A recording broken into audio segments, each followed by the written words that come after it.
Design elegante. Funcionamento preciso. Construídos com um propósito: tirar vidas. Os aparelhos de execução foram inspirados e inspiraram muitas das maiores invenções do mundo. Eles mecanizaram o tormento e o terror. Hoje, em A Engenharia por Trás das Máquinas Mortais. Máquinas antigas. Os primeiros dispositivos de execução eram simples e extraordinariamente eficientes. Essa tecnologia explorava 3 forças básicas da natureza: fogo, força e gravidade. Mas como funcionavam esses artefatos mortais antigos? O único jeito de responder essa questão é trazer de volta essas máquinas letais. Execução, tortura e tecnologia andam paralelas na história humana. Há uma história não revelada por trás de muitas das invenções básicas que melhoraram a nossa sociedade.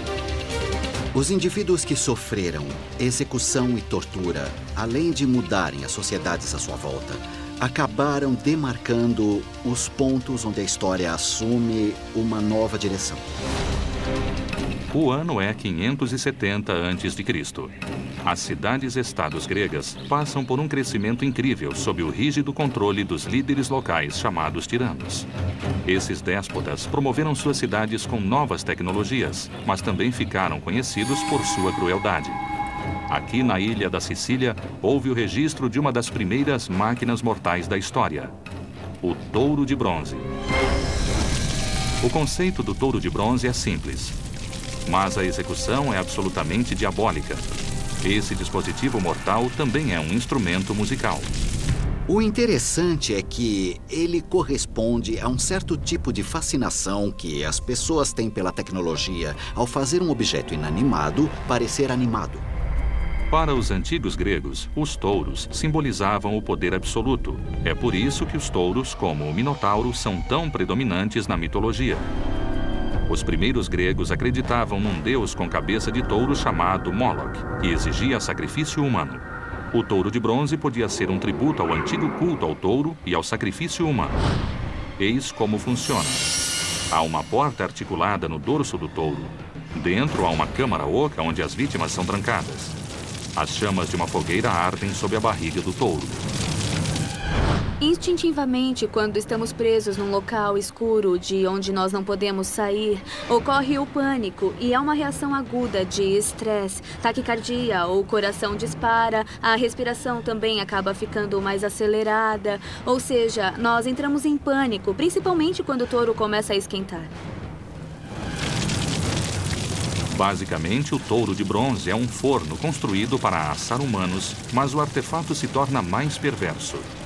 Dentro da cabeça, há um sistema de tubos que converte os gritos em alta frequência da vítima no bramido de baixa frequência de um touro furioso. Ninguém sabe a configuração exata dos tubos dentro do touro de bronze original, mas relatos históricos descrevem uma estranha qualidade musical. Essa máquina mortal pode muito bem ter sido uma das primeiras tentativas de se criar um sofisticado tipo de instrumento musical de sopro. Mas seria tecnicamente possível converter os gritos das vítimas em chamas no som de um touro? A ideia de pôr uma extensão de tubo ou um tubo enrolado dentro do touro de bronze não é nada absurda. O tom e a harmonia equivalem ao de um trombone. Os gritos das vítimas do touro não podem ser ouvidos porque o metal funciona como uma barreira sonora. As ondas sonoras não conseguem passar por um material tão denso quanto o metal. Entretanto, se o fogo superaquece o ar dentro do touro de bronze, a vítima tentava chegar ao tubo dentro da cabeça do touro. A vítima inalava o ar fresco que vinha de fora do tubo e depois o exalava enquanto gritava. Imagino que se dentro do touro de bronze só houvesse um local para a vítima inalar o ar, soaria assim quando ela tornasse a gritar. Segundo os textos antigos, o tirano Falares quis testar as propriedades musicais do touro. Então, ordenou ao artista que construiu o touro que entrasse e gritasse como alguém sendo queimado. Porém, de forma traiçoeira e demoníaca, o tirano fechou a porta e acendeu o fogo sob o touro. A máquina funcionou como se esperava. O artista foi a primeira vítima do touro de bronze. Deixando de lado a acústica marcante, as propriedades metalúrgicas do touro de bronze o transformaram num horror mecânico. Os antigos gregos eram habilidosos com metais. Eles podiam moldar uma peça realista desse tamanho. O bronze é um metal de temperatura relativamente baixa, derrete a 1800 graus. É uma liga simples de cobre e estanho. Para algo com quase 450 quilos, o peso de um touro em escala natural, eles provavelmente o teriam feito usando uma chapa de bronze como esta. Se o fogo chegasse a 1000 graus, isso não derreteria o bronze, mas com certeza o abrandaria. O touro de bronze vai conduzir o calor que acabará matando o condenado.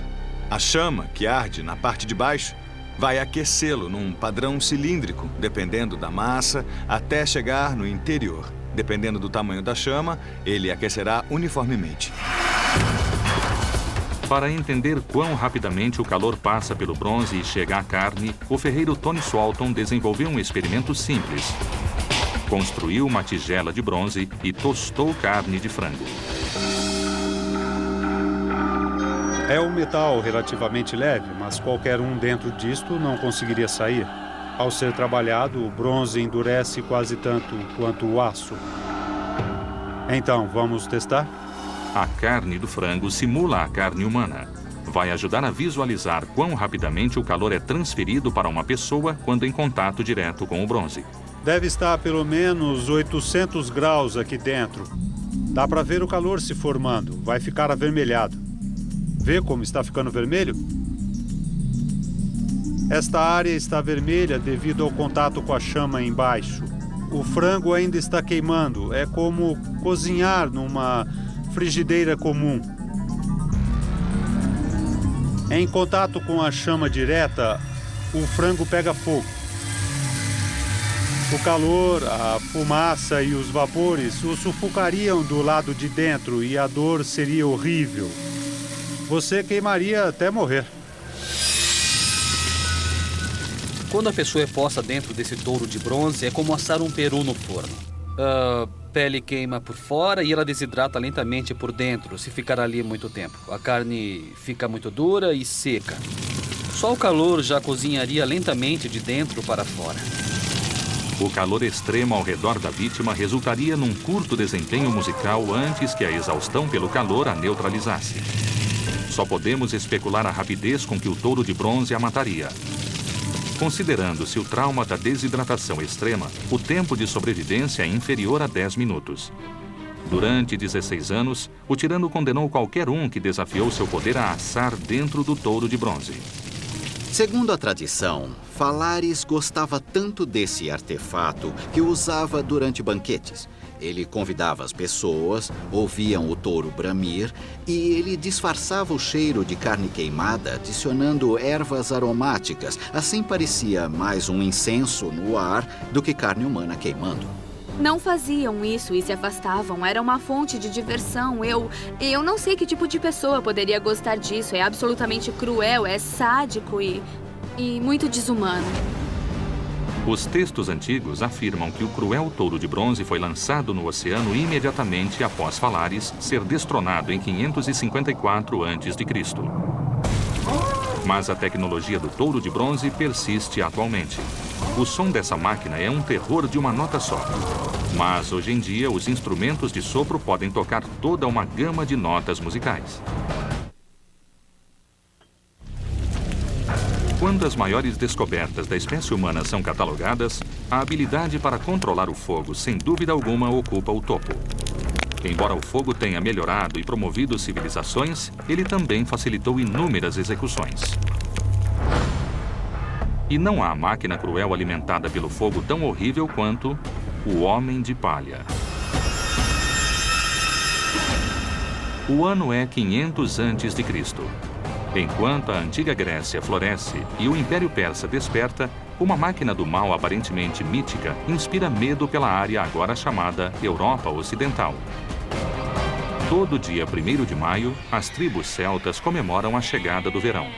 Elas fazem um tributo à época do ano em que os rebanhos são levados até as pastagens. Mesmo hoje, há os festivais de 1º de maio e Beltane na Europa, que celebram a chegada do verão. Inclusive, há um homem de palha que queima na Escócia. Só que ninguém é morto.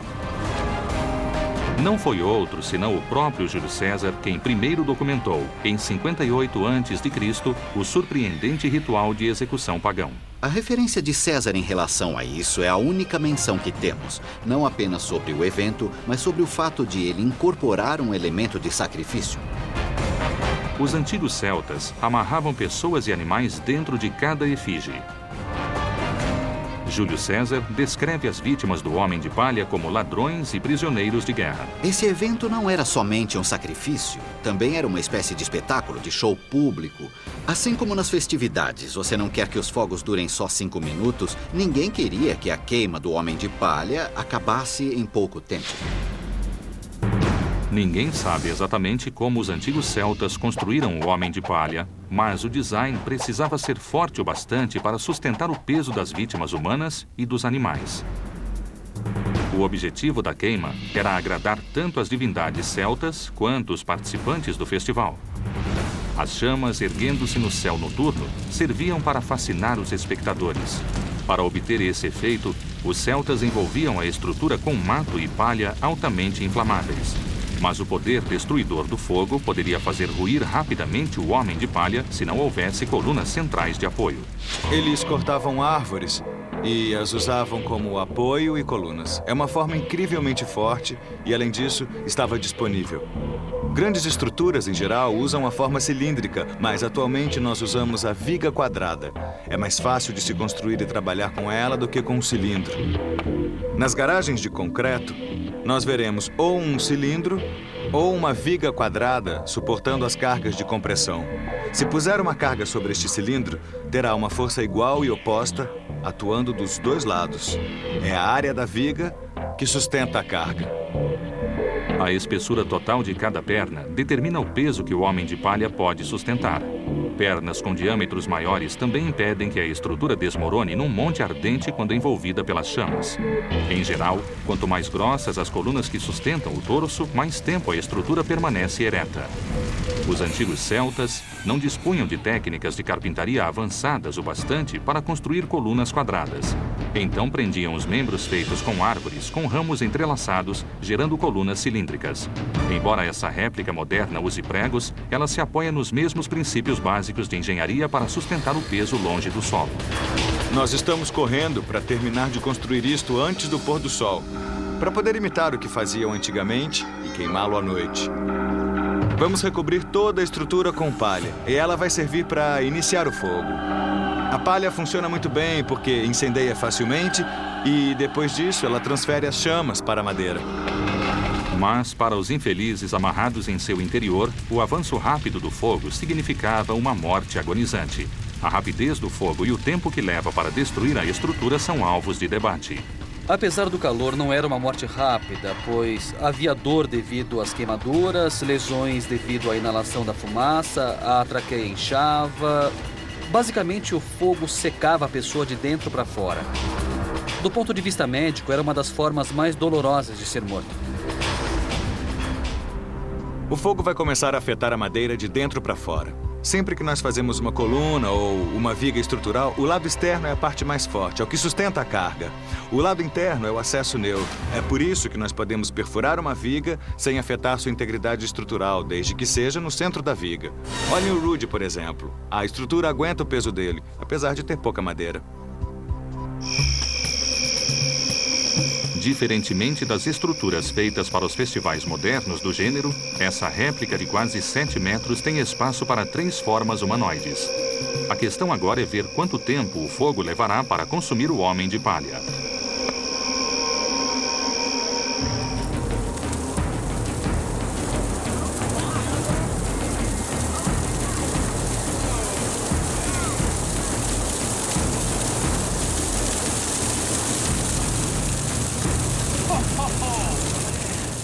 O fogo instantaneamente sobe pelo revestimento de palha inflamável.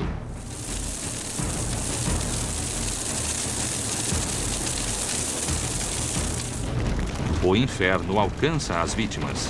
As chamas fogem completamente ao controle.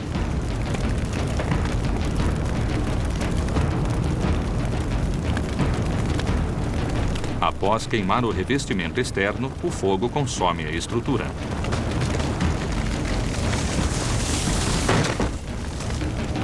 A gente está bem longe de lá e, mesmo assim, está muito quente. Agora, o fogo avança pelo centro da madeira. A madeira já está bem afetada e a parte externa está bem comprometida. Isso enfraquece demais a estrutura. Se puser uma carga pesada sobre ela, sem dúvida nenhuma ela vai desabar. Olha lá.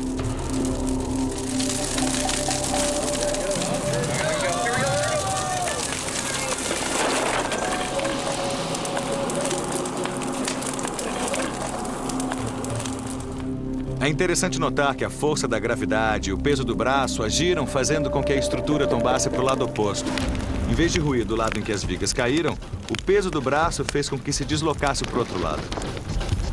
Com base nessa demonstração moderna, o antigo homem de palha celta poderia ter queimado durante várias horas. Embora o homem de palha seja uma máquina simples, ele exibe técnicas estruturais que podem ser encontradas em muitos projetos de construção avantajada. Colunas modernas de concreto e aço podem suportar o peso imenso de estradas e pontes usando os mesmos princípios de engenharia do homem de palha. Após dominar as máquinas mortais alimentadas por fogo e calor, os antigos carrascos buscaram inspiração na invenção mais antiga e importante da humanidade: a roda. O design simples e a física da roda a transformam numa ferramenta mortal versátil. Ninguém sabe a data exata de sua origem, mas provavelmente entrou em cena durante os primórdios do Império Romano, executando os primeiros cristãos e os traidores. Além de influenciar o transporte, a roda também revolucionou a execução. Isso demonstra que, muitas vezes, a tecnologia, a execução e a tortura caminham paralelas. O design da roda é simples. Duas rodas comuns de biga são presas por tábuas de madeira, criando um cilindro. O design arredondado do cilindro facilita sua rolagem pelas encostas, onde salta sobre o terreno rochoso e ganha velocidade. Nós fizemos alguns cálculos simples. Ao rolar encosta abaixo, isso aqui gera uma força equivalente a uma colisão a 190 km por hora. Funciona assim. Ao rolar, a roda gera um movimento. Quando ela bate em alguma coisa que não se move, como o solo, por exemplo, provoca uma força de impacto. Cada rotação seria como estar em um acidente de carro várias e várias vezes. Além disso, quanto mais você desce a encosta, a gravidade aumenta a velocidade e as batidas ficam cada vez piores e piores. Para a roda sobreviver a essa descida violenta, há vários desafios de engenharia. Precisa ser leve para poder ser levada ao topo da encosta, pesada para ganhar impulso e forte para resistir aos impactos contra as rochas. Ao rolar, ela vai ficando cada vez mais veloz e a energia tem que ser dissipada. Neste aparelho aqui, ela passa pelo corpo ao bater no solo. Os engenheiros escolhem um boneco antropomórfico de 80 quilos para simular a execução. É uma simples questão de massa. A massa tem de estar a uma certa altura. Isso vai gerar energia potencial. Ao cair, essa massa se torna energia cinética. A gravidade vai agir e puxá-la encosta abaixo. A força G será avaliada por colantes presos ao boneco que indicarão onde a roda causa as maiores lesões por impacto. Cada colante só será ativado após ser submetido a um certo grau de desaceleração imediata. O impacto fará com que a ampola com fluido branco fique vermelha. Temos os pontos vermelhos, que representam 50 Gs, que equivalem a um osso quebrado. Vamos colocá-lo em áreas onde provavelmente haveria um osso quebrado. Uma força de impacto de 50 G equivale a uma obstrução dura num jogo de futebol americano. Temos os adesivos laranja, que representam 75 Gs, usados para trauma interno e hemorragia interna. Vamos colocar um aqui no torso. Quando o carro da princesa Diana bateu em Paris, um impacto de 75 G seccionou sua artéria pulmonar. Um golpe na cabeça a 100 Gs causa morte instantânea. Então, vamos colocar um adesivo verde para 100 Gs aqui, na cabeça. Cair da bicicleta e bater a cabeça pode gerar um impacto de 100 G. Bom, agora eu vou colocar todos os adesivos.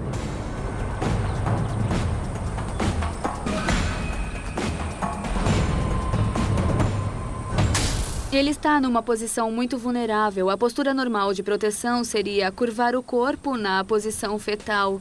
Para proteger os órgãos vitais, nós temos o oposto aqui. Eu acredito que bastam 3 ou 4 giros para acabar com ele.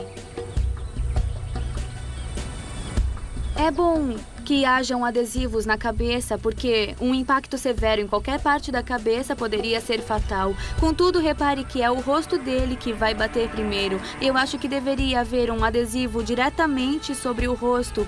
Porque, veja bem, pela posição do nariz, se numa briga de bar, por exemplo, você leva um soco, ele pode quebrar, mas não tem problema. Nesse tipo de situação, o solo vem de encontro a você. Haveria força suficiente para quebrar o nariz, enfiar pedaços de osso no cérebro e causar a morte imediata.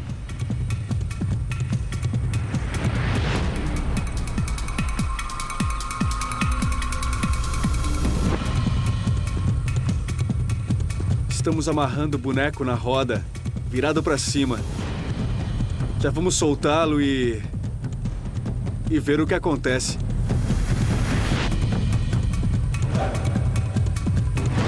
Tudo pronto aí, Rudy?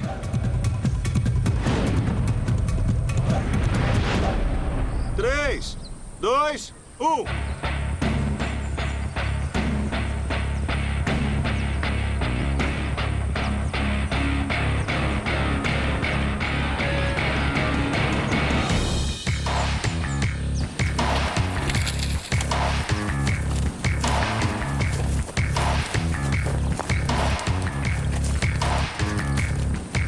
Percebeu uma coisa?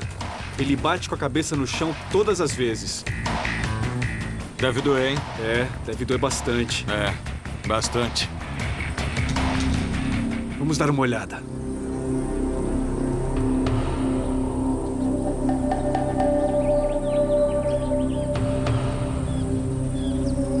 Pra ser bem honesto, eu fiquei muito surpreso com a lentidão com que rolou a encosta. A instabilidade e o peso externo reduziram o impulso. Mas, ao mesmo tempo, acabou gerando um movimento que jogava a cabeça dele para frente e para trás. Ao rolar, a velocidade da roda fazia a cabeça dele bater diretamente no solo. E com o movimento, devido à fragilidade da cabeça, ele quebraria o pescoço. Os impactos repetidos acionaram os colantes presos na cabeça do boneco. Isso quer dizer que a roda desferiu golpes mortais de 100 G.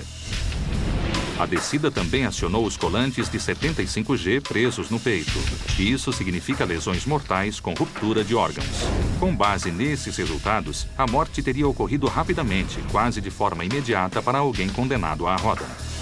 Além da força da cabeça batendo no solo, ao subir ela é lançada feito um chicote. Isso. É a combinação da força com a projeção da cabeça que vai acabar matando. Mesmo sem a força contra o nariz, esse movimento teria partido seu pescoço antes mesmo que ele morresse pelas lesões internas. A roda provoca quase uma morte instantânea. Ou seja, o espetáculo de amarrar um criminoso a esse artefato enviava um recado aos espectadores. A lei romana era muito punitiva, e é por isso que a roda evoluiu em novas versões projetadas para mais mortes dolorosas. Há relatos de rodas estreitas acionadas por manivelas manuais. Os carrascos empurravam a alavanca para girar a roda e rolavam diversas vezes o acusado sobre o fogo ou uma cama de espetos. A roda é, em parte, um testemunho da imaginação da humanidade, que é capaz de calcular o que um objeto comum do dia a dia é capaz de fazer quando usado de forma cruel e desumana. À medida que as cidades-estados gregas desenvolviam técnicas refinadas em metal e carpintaria, elas adquiriam uma compreensão básica de como a força e a pressão poderiam mecanizar a execução. O ano é 200 a.C. Em Esparta, uma cidade ao sul da Grécia, surge um artefato mortal com a habilidade de empalar mecanicamente suas vítimas. Elas o chamam de A Pega de Nabis. A Pega segue uma longa linha de figuras meio androides que remontam à época de Homero. E tanto Aristóteles quanto Arquimedes escrevem sobre marionetes articulados, que podiam ser movidos de forma quase real. Mas a Pega não era um brinquedo. Alguns estudiosos acreditam que a Apega fosse uma história usada como propaganda para favorecer as ambições do tirano espartano Nabis. Isso aparentemente ocorria quando Nabis convidava possíveis doadores ao palácio, oferecia um banquete e, com vinho e persuasão, tentava arrancar mais dinheiro para seus projetos e para a defesa do Estado espartano. Se isso não funcionasse, ele dizia algo como: bom, acho que não vou conseguir persuadi-lo, mas talvez a minha Apega tenha mais sorte. Se a pessoa ainda não estivesse convencida, provavelmente seria sua última refeição. Sob as vestes da Apega, há uma máquina muito técnica. Para funcionar devidamente, a Apega precisa de um rosto realisticamente pintado para enganar a vítima. A máquina é acionada por uma única mola sob tensão. Ao longo dos braços articulados, há espetos afiados de bronze prontos para empalar. A premissa básica é ter energia armazenada no sistema. E depois nós temos que fazer com que o sistema retenha até que alguma coisa ative essa energia fornecida pela mola. Um acionador instalado no peito da Apega libera a mola e sela o destino da vítima. A quantidade de força necessária para armazenar, conter e aplicar contra uma pessoa seria algo muito difícil de saber naquela época. Essa história presume que as vítimas da Apega estão bêbadas o suficiente para achar que o dispositivo seja humano ou são levadas à força até seu abraço fatal. Repare que este espeto é bem afiado e penetraria facilmente na minha pele. A dor associada às múltiplas perfurações nas extremidades superiores seria intensa. Órgãos vitais, inclusive os pulmões e o coração, correriam risco imediato. Em tese, poderia ser mortal. Aqui temos um tipo de colete protetor de nível inferior. Enfiar esse espeto e pressionar exige uma certa quantidade de energia.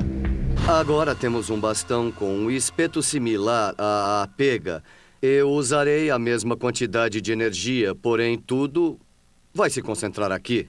3, 2, 1. Ainda notamos um pouco de energia, porque ele amassou o forro de espuma. Mas houve uma óbvia penetração de provavelmente uns 5 centímetros. Isso mostra como um objeto com uma ponta bem pequena consegue penetrar sem precisar de uma velocidade imposta manualmente. A Apega deve ter sido muito eficiente, porque assim que a pele era perfurada, ela continuava penetrando até o braço parar de apertar. Pela perspectiva moderna, espetos movidos à mola parecem projetos bem simples. Mas, na verdade, esses mecanismos exigem uma tremenda engenharia e precisão técnica para funcionar direito. A Apega de Nabis funciona como um enorme grampo à base de mola de uma armadilha para urso. Aqui temos um grampo simples. Eis o braço da alavanca e a articulação. Esta é a parte móvel. Quando ela é armada, esta peça aqui fica na frente e assim que alguém a toca, ela desarma e esmaga a pessoa.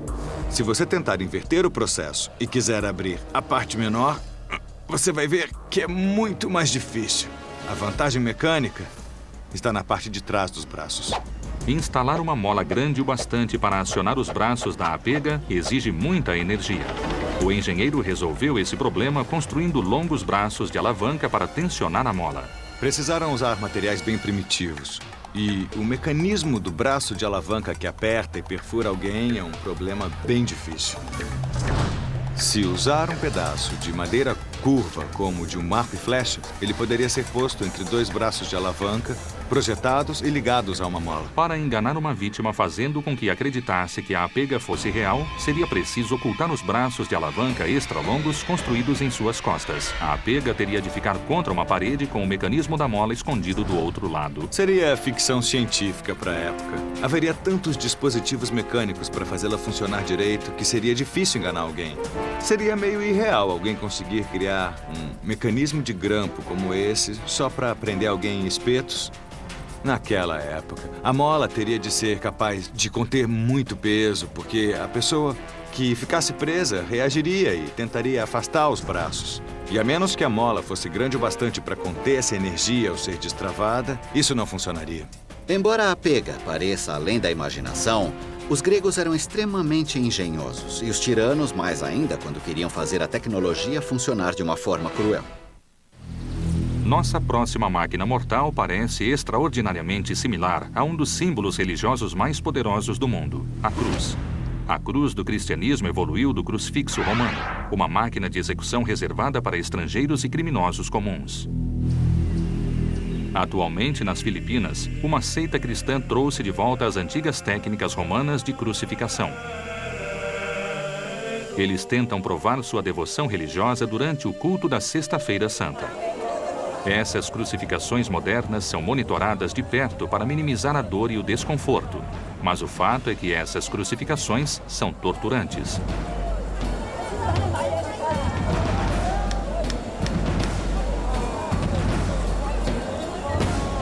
Esse participante é removido após 5 minutos na cruz. A dor é tão intensa para esse devoto que ele é removido em menos de 1 minuto. A esses praticantes modernos da crucificação, só resta sentir a força implacável e mortal da gravidade. Mas o que eles não percebem é que esse não é um retrato preciso da crucificação romana. Uma das coisas que uniam o mundo romano era uma espécie de consistência de urbanização. Você podia ir a qualquer cidade e praticamente sabia o que achar. Banhos, hospedarias, mas também sabia, ao passar pela cidade, que havia um local de crucificação. E os visitantes, fossem eles cidadãos romanos ou as pessoas que deveriam ser controladas, passavam por essas áreas que demonstravam a força e o poder de Roma. Em Roma, a crucificação faz parte da propaganda. Não se rebele contra Roma, eis as consequências. A crucificação estava reservada apenas aos criminosos que ameaçavam a ordem romana. Qualquer um que fosse uma ameaça, ou mesmo percebido como uma ameaça, seria crucificado. Era o que usavam para manter na linha as províncias e as pessoas. Quanto mais tempo alguém ficava na cruz, maior a sua eficiência, segundo a perspectiva romana. Temos um crucifixo de 3,5 metros. Vamos escavar 90 centímetros. Isso vai dar estabilidade suficiente assim que estiver no lugar. Quanto ao crucifixo, nós temos um artefato bem simples que utiliza uma força natural, a força da gravidade, levando a uma das formas mais desumanas de se morrer. Existe a dor, existe a humilhação, a exposição, tudo que pode provocar a morte. Vamos colocá-lo no buraco. Isso. Ajuda. Vai lá. Pronto. Agora, vamos virá-lo para lá. Vamos posicionar assim porque o condenado enfrenta o sol da manhã. Ele fica exposto aos elementos o dia todo. O crucifixo romano consiste de um mastro vertical de madeira podendo chegar a 3,5 metros de altura. Cerca de 1/3 desse mastro serve para fixar permanentemente o artefato no solo. Em seguida, uma viga horizontal mais curta de 1,80 m, chamada de patíbulum, é fixada no topo através de um encaixe de respiga. Quando punham uma pessoa aqui, provavelmente distribuíam o peso dos dois lados para que ficasse equilibrado na viga central que é posta no solo.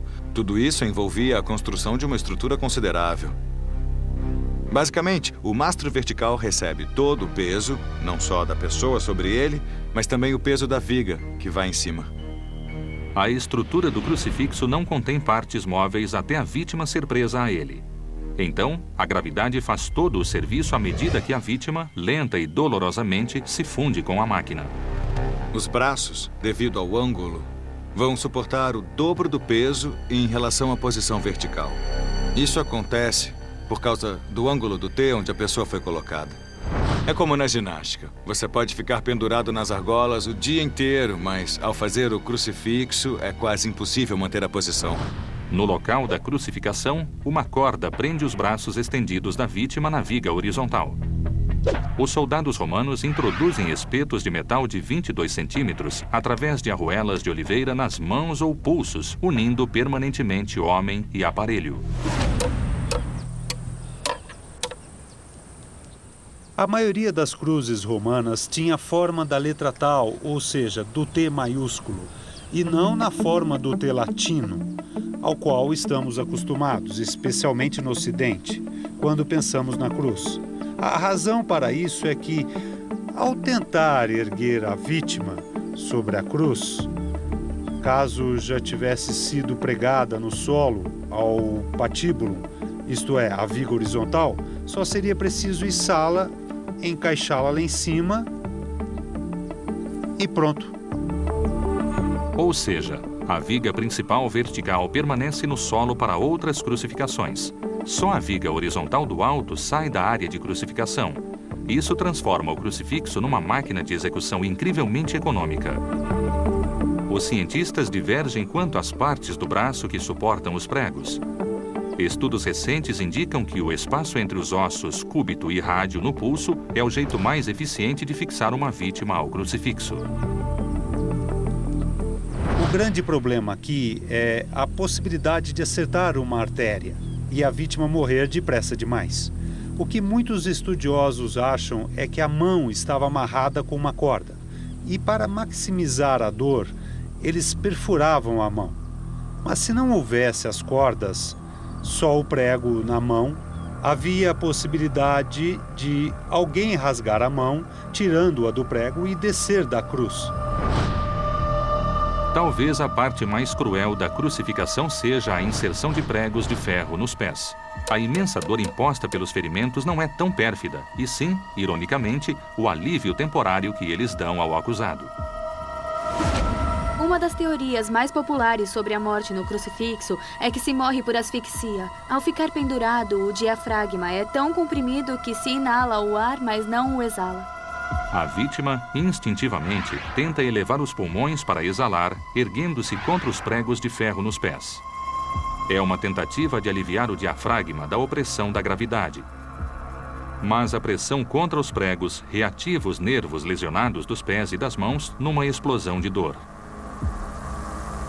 É preciso lidar com a dor nas mãos e possivelmente nos pés, além de ter certa dificuldade para respirar, sem mencionar a exposição aos elementos naturais, a desidratação, fome, animais selvagens, uma série de coisas. Seja como for, a força da gravidade leva a uma morte bem dolorosa, pois constantemente explora as fraquezas do corpo humano.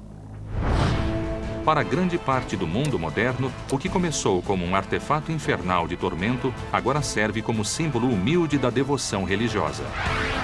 O crucifixo é uma máquina mortal transformada em ícone de uma das religiões mais populares da Terra. Quando o Império Romano chegou ao ápice do seu poder e 1/4 da população humana da Terra se submetia a César, foi criada uma máquina mortal de tecnologia sem paralelo. Erguendo-se 15 andares acima de Roma, essa máquina letal era um feito de engenharia sem igual. Sua arquitetura foi construída com mais de 5 toneladas de concreto. Mas oculto sob ele havia um sistema moderno de elevadores. Esse artefato mortal é o iconográfico Anfiteatro Flaviano, mais conhecido atualmente como o Coliseu Romano. A estrutura que conhecemos como Coliseu foi a mais grandiosa de muitas outras semelhantes em todo o Império Romano. Ele é considerado uma maravilha arquitetônica, mas ninguém se dá conta de que embaixo havia tantos dispositivos mecânicos que parecia uma máquina. O ano é 79 d.C. 2 andares abaixo do piso da arena, o Coliseu abriga uma estrutura de corredores similar a uma catacumba chamada hipogeu. Aqui, nessas passagens escuras e úmidas, os promotores de eventos criam os efeitos especiais que surpreendem tanto as vítimas quanto as virgens vestais. Há 28 alçapões ocultos sob a areia da arena. Desses portais, leões africanos e outros grandes predadores surgem no anfiteatro e o sangue começa a jorrar. Você não faz a menor ideia de onde os animais vêm. Está numa arena enorme. Está cercado por milhares de pessoas clamando por sua morte. E só sabe que algum animal grande vai surgir em algum ponto, mas você não sabe onde. Segundo uma teoria, os romanos resolveram esse problema construindo uma série de elevadores movidos por humanos. O sistema original apodreceu há muito tempo, mas agora os construtores estão fazendo a réplica de um elevador usando materiais modernos para testar essa teoria. Esta construção imponente aqui atrás é a nossa interpretação dos alçapões que existiam no Coliseu Romano. O propósito desse sistema seria baixar um alçapão e soltar um animal, um tigre, um leão, sobre as vítimas inocentes que estavam acima. Cada elevador até o alçapão exige os músculos de escravos. Eles andam em círculo. Ao empurrar as manivelas, a corda de linho enrola em volta de um mastro com o girar do eixo. Isso exerce tensão sobre a corda restante. Ao ser puxada, a corda passa por uma série de polias. As polias reduzem o peso e permitem que os homens ergam a jaula rapidamente com o predador esfomeado em seu interior. Se houver uma polia no alto e outra polia no meio, para cada 30 centímetros de corda puxada, a polia só se move 15 centímetros. Cada vez que acrescentamos uma polia, dividimos o peso pelo número de polias. Se houver 30 polias, dividimos o peso por 30. Quando a jaula chega à parte de baixo do piso da arena, uma segunda corda libera a trava que prende o alçapão. O predador sobe a rampa inclinada do alçapão e salta na arena. Com o predador em cena, um outro sistema de polias tensiona a corda e fecha rapidamente o alçapão, trancando o animal na arena junto com o condenado. Para testar fisicamente se um sistema de polias para redução de peso consegue de fato erguer feras até o piso do Coliseu, um leão de 220 quilos entrará numa jaula de aço. Um treinador profissional de animais supervisionará a segurança do leão e de todos que trabalham perto da máquina. A soma do peso do leão e da jaula é 498 quilos, mas com o sistema de polias para a redução do peso, eles só erguerão 180 quilos. As polias reduzem 2/3 do peso total.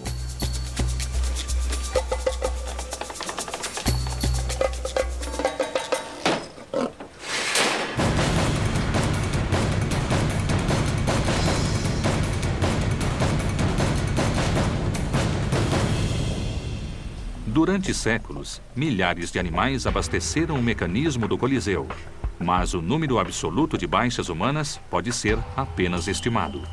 Embora seja quase impossível calcular exatamente o número de mortos durante os 400 anos da história do Coliseu, as estimativas beiram cerca de 500 mil.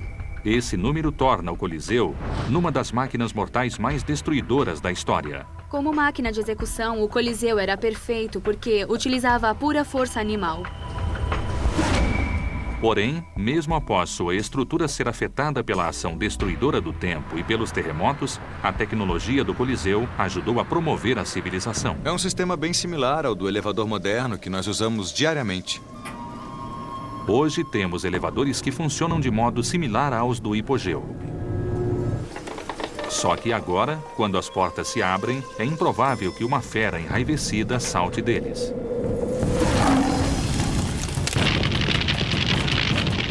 Embora os avanços da tecnologia básica impulsionassem muitas sociedades antigas, eles também foram usados para punir e executar. Os antigos mecanizaram o fogo, a gravidade e a força para criar algumas das máquinas mais letais da história. Versão brasileira, DPN Santos.